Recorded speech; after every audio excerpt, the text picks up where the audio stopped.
যেটা আগেই কোরআন ছিল, সে কোরআন বদরের যুদ্ধে পুড়ে ছাই হয়ে যায়, জেনে রাখুন। এবং তারপরে 27 জনের শয়তানের দল মিলে এই কোরআন লিখেছে, এবং বারে বারে এই কোরআনের মধ্যে এমন এমন জিনিস ঢুকানো হয়েছে, বাচ্চাদের শেখানো হচ্ছে, হে মুসলমানগণ, অমুসলমানদের যেখানে পাইবে সেখানে বন্দী করিবে, নির্মম ভাবে হত্যা করিবে। কোরআনে লেখা। আমি সে ধর্মগ্রন্থ ভরে প্রস্তাব করি, সে ধর্মগ্রন্থ আমি যখন তখন পুড়িয়ে ফেলতে পারি। একজন বিজেপি নেতা ওয়াসিম সরকার ইদানিং কোরআনের কিছু আয়াতকে কেন্দ্র করে মন্তব্য করেছেন যে অমুসলিমকে যেখানে পাও সেখানে হত্যা করো।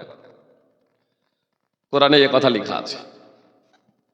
স্বয়ং মুসলিম কি স্বয়ং সনাতন ধর্মীয় তার ছবি ত্যাগ করে বক্তব্য পরিবেশন করছেন স্বয়ং মুসলিম, যে ওয়াসিম সরকার না সনাতন ধর্ম জানে, না হিন্দু ধর্মই জানে, আর না কোরআন জানে। বুঝতে পেরেছেন না? আপনাদের বলি, ভারতীয় সংবিধান ধর্ম পালন করার স্বাধীনতা দিয়েছে না দেয়নি? কি বলছেন?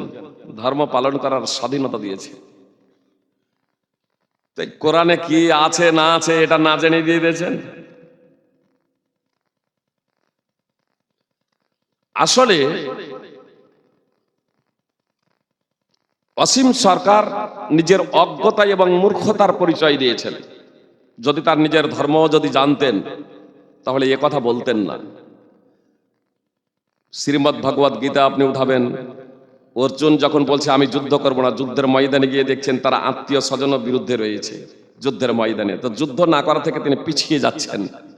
তখন কৃষ্ণ বলেছিলেন অর্জুনকে, কলই ব্যাং মা সগম, যুদ্ধ না করা তো ধর্মের কথা নয়, যুদ্ধ না করা ধর্মের কথা নয়।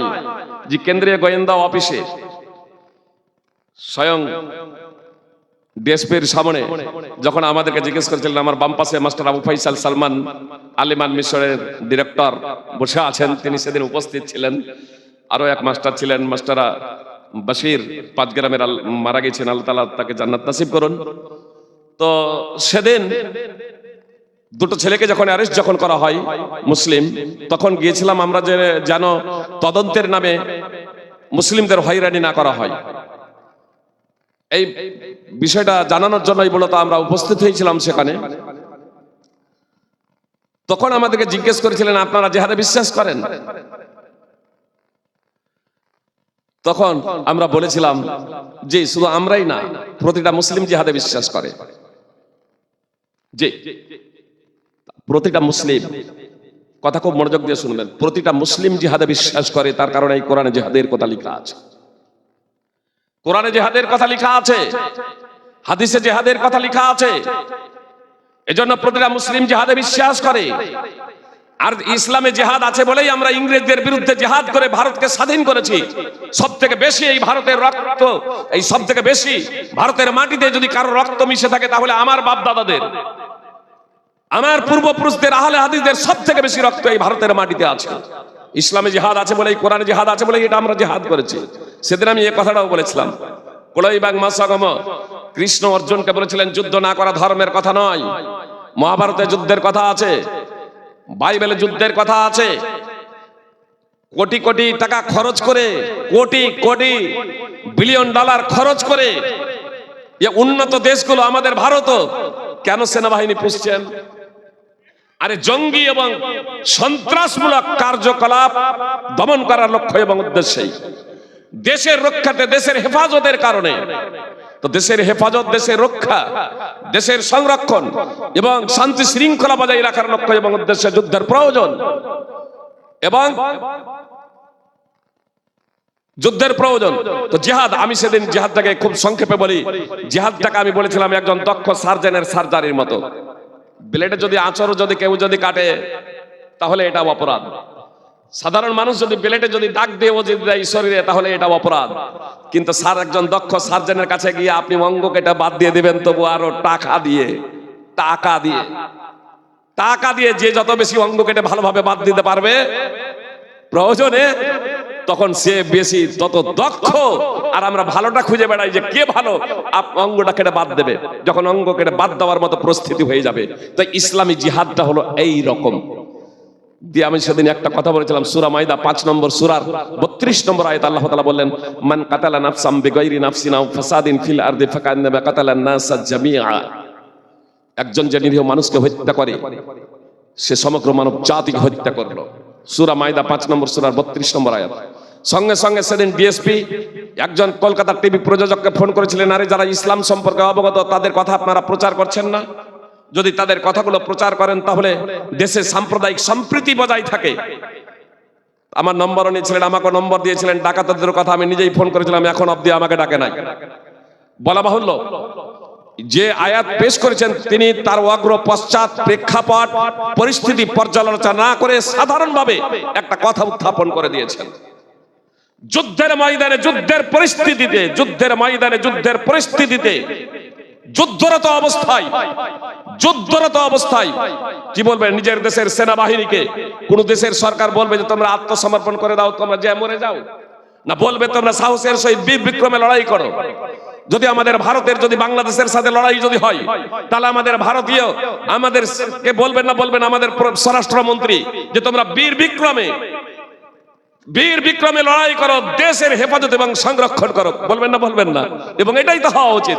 পাকিস্তানের সাথে যখন লড়াই হলো আমাদের সেনারা বীর বিক্রমে লড়াই করলেন না? তাহলে বীর বিক্রমে লড়াই করার জন্য আমরা তো সবাই জনগণ থেকে সবাই উৎসাহিত।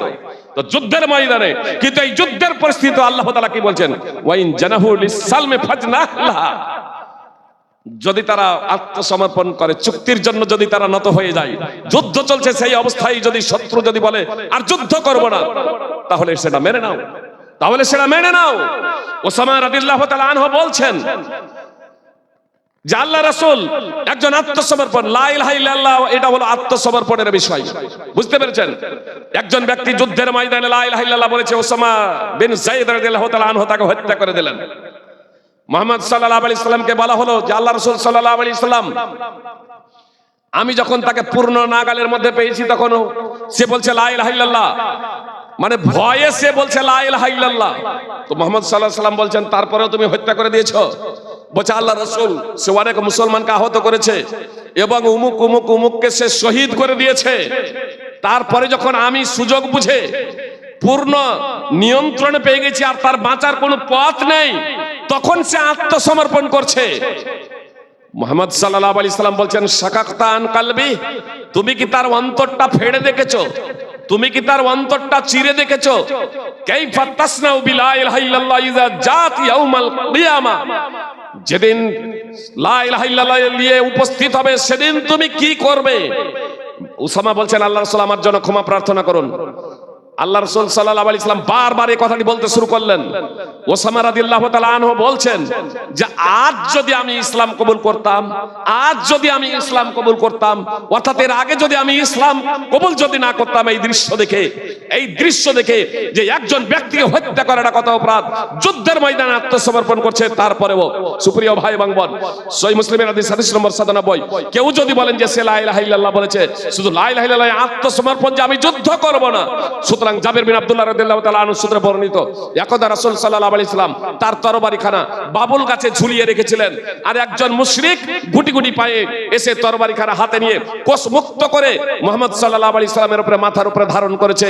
তারপরে বলছে, মাইয়ামনাউ কামিন্নি, আমার হাত থেকে আপনাকে কে রক্ষা করবে? মুহাম্মদ সাল্লাল্লাহু আলাইহি সাল্লাম বসে পড়লেন, বলছে আমার হাত থেকে আপনাকে কে রক্ষা করবে? মুহাম্মদ সাল্লাল্লাহু আলাইহি সাল্লাম বললেন, আল্লাহ।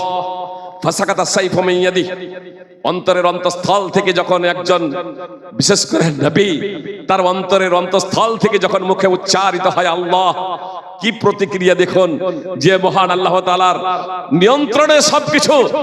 ফাসাকাতা সাইফু মিন ইয়াদি, মুশরিকের হাত থেকে তরবারি পড়ে যাচ্ছে। মুহাম্মদ সাল্লাল্লাহু আলাইহি সাল্লাম তরবারি হাতে ধরছেন, প্রশ্ন ঘুরিয়ে দিচ্ছেন, মাইয়ামনাউ কামিন্নি, আমার হাত থেকে তোমাকে কে রক্ষা করবে? সেই মুশরিক বলছে, কুনকা খাইরা আখিদিন, আপনি যেভাবে তরবারি ধারণ করেছেন আমার বাঁচার কোনো পথ নাই। মুহাম্মদ সাল্লাল্লাহু আলাইহি সাল্লাম শান্তির বাক্য তার কাছে পেশ করলেন, আতাশহাদু আল্লা ইলাহা ইল্লাল্লাহ ওয়া আন্নী রাসূলুল্লাহ, তুমি কি সাক্ষ্য দিচ্ছ আল্লাহ ছাড়া সত্য কোনো উপাস্য নেই এবং আমি আল্লাহর রাসূল? সে বলল, আমি এটা পড়বো না, আমি কালেমায়ে শাহাদাত পড়বো না, কিন্তু আমি অঙ্গীকার করছি আপনার বিরুদ্ধে লড়াই করব না। যারা আপনার বিরুদ্ধে লড়াই করে আমি তাদেরও সঙ্গ দেব না। দেখুন, এ মুসলমান হলো না, এ মুসলমান হলো না। সে শুধু এতটুকু বললো, আমি লড়াই করব না আপনার বিরুদ্ধে, যারা আপনার বিরুদ্ধে লড়াই করে তাদেরও সঙ্গ দেব না। সেই ব্যক্তি মুহাম্মদ সাল্লাল্লাহু আলাইহি সাল্লামকে হত্যা করার জন্য এসেছিল। একটু আগেই তরবারি তার হাতে ছিল, সে বলেছিল আমার হাত থেকে আপনাকে কে রক্ষা করবে। এখন পূর্ণ নিয়ন্ত্রণে চলেছে মুহাম্মদ সাল্লাল্লাহু আলাইহি সাল্লামের। মুহাম্মদ সাল্লাল্লাহু আলাইহি সাল্লাম তাকে শুধু এই কারণে ছেড়ে দিলেন, সে যেহেতু লড়াই চায় না, সে শান্তি চায়। সে যেহেতু লড়াই যারা করে, সংগ্রাম যারা করে তাদের সঙ্গ দেবে না, এজন্য মুহাম্মদ সাল্লাল্লাহু আলাইহি সাল্লাম তাকে ছেড়ে দিলেন।